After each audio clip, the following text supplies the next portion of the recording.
مفتی صاحب جی ارے بھائی وسوسوں کے بارے میں خدا کے لیے نہ پوچھا کرو. وسوسوں کے اور یہ وہم اور وضو نہیں ہو رہا, اس سے خود پاگل ہو جاتا ہے, جو مفتی پاگل ہو جاتا ہے. وسوسے کے مریض کا علاج ہے اس کو چترول لگائیں ٹائٹ طریقے سے, 2 منٹ کے اندر تو وضو کر ورنہ تجھے طبیعت سے چترول لگیں گے. اس کے علاوہ سمجھانے سے ان کا علاج نہیں ہوتا. ان پہ کوئی اللہ کی طرف سے کوئی عجیب ہی کوئی گناہ ہوتا ہے میرا خیال ہے جس کی پھٹکار ہوتی ہے. یہ جب تک خود اپنا علاج نہیں کرے گا کوئی نہیں کر سکتا. جاؤ جلدی سے غسل کر کے نکل آؤ باہر, جلدی سے ٹھا وضو کرو نکلو یار. بیٹھا ہوا ہے گھسا ہوا ہے.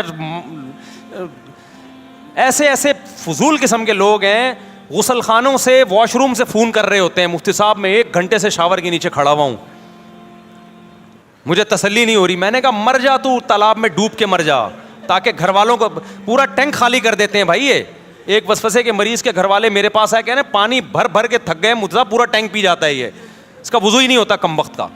تو یہ تقویٰ نہیں ہے, یہ ہیضہ ہے تقوی کا. ایسے آدمی کے طبیعت سے دھو دو اس کو, اس کا ابا کو چاہیے پولیس والے کو بلائے یا خود طبیعت سے دھو دے, ٹھیک ہو جائے گا. یہ نہیں, یہ ٹھیک ہونے والی قوم نہیں ہے بھائی. ایک صاحب کو وسوسہ, خاتون کو وسوسہ, کہتی میں جب کپڑے دھوتی ہوں تو میرے ہاتھ ناپاک. اب یوں دھو رہی ہیں تو ہاتھ کیا ہو گئے, اب ہاتھ میرا نلکے پہ لگ گیا تو نلکا ناپاک. اب نلکا دھونے کے لیے انہوں نے دوسرے ہاتھ سے نلکا کھولا تو یہ والا ہاتھ ناپاک. اب یہ پانی لے کے نلکے پہ ڈالا لیکن یہ والا ہاتھ کیا ہو گیا, ناپاک. اب یہ والا ہاتھ دھونے کے لیے کونی سے نلکا کھول رہی ہیں یوں کر کے, پانی آئے گا تو یہ والا ہاتھ وہ چھینٹ گر گئی نیچے, چھینٹ سے شلوار پہ لگ گئی, شلوار ناپاک. اب ٹانگ تو وہ ناپاک در ناپاک. تو وہمیوں کا یہ حال ہوتا ہے اور ان کی یہی کمبختوں کی سزا ہے. تو اس لیے اپنے آپ کو عذاب میں مت ڈالو بھائی. شریعت نے بتایا کپڑا دھو یوں کر کے 3 دفعہ دھو لو, بس نکلو واش روم سے باہر.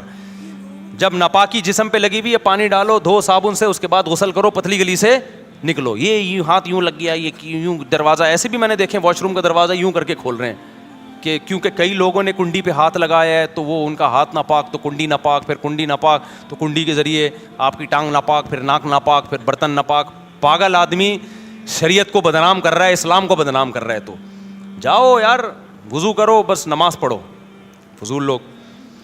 میں جب بھی کوئی آتا ہے نا, میں خدا کی قسم میری حالت ہوتی ہے, میں کانپنے لگتا ہوں کہ اللہ اب خیر ہے, پتہ نہیں کیا کرو. سمجھ میں نہیں آتا اس کے, جتنا گھنٹہ سمجھاؤ گے نہیں آتا, گھنٹہ بٹھا کے سمجھاتے رہو نہیں آئے گا وہمی.